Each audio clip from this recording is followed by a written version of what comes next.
السلام عليكم ومرحبا بكم في قناتي. إن شاء الله تكونوا بألف خير يا رب.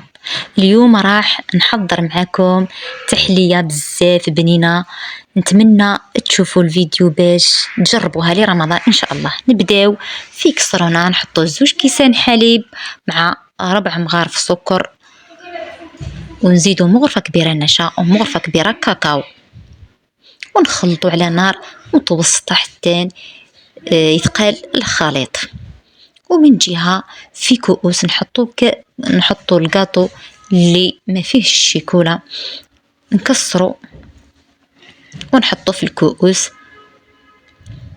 ونزيد فوقو الخليط كما راكم تشوفوا، ونخلطو شوية باش يدخل في الكاطو هذاك الخليط.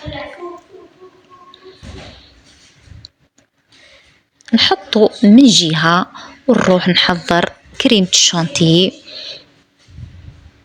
في صحن، نحطو كاس بارد نتاع الماء، ونزيدو كاس نتاع غبرة الشانتيي، ونطلعها بالبادور بشوية. هاني هنا بديت نخلط وبدات تطير لي، ما ساعدتنيش، عاودت رجعته في بول كبير يا البنات، ونبدا نخلط بشويه حتى تطلع، ونحطها في الثلاجة تبرد.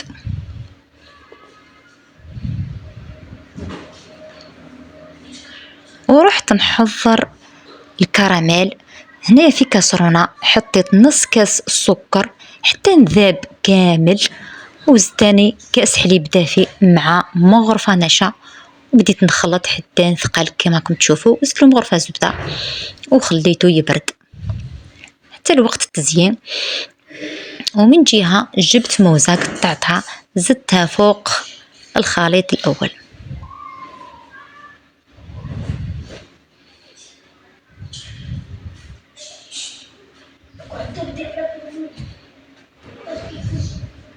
رجعت للشونتي درتها في كيس بلاستيكي باش تكون الخدمه نتاعي نظيفه،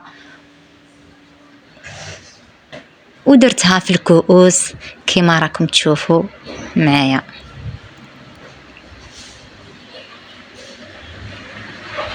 هنا التزيين اختياري، كل وحده دير بذوقها كما تحب على حسب مقدورها.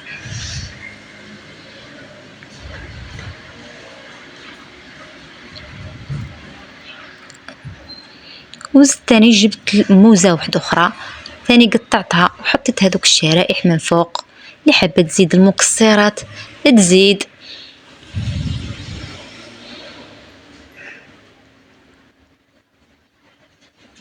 وجبت الكراميل اللي درتو في كيس بلاستيكي، وزدتو ثاني درتو خطوط من فوق، ونخليها يا البنات تبرد باش نقدموها لسهراتنا وافراحنا. ان شاء الله يعجبكم الديسير نتاع اليوم وتجربوه. اذا عجبتكم الوصفه دعموا قناتي بالضغط على زر الجرس والاشتراك. دمتم في رعايه الله وحفظه، والى فيديو اخر ان شاء الله.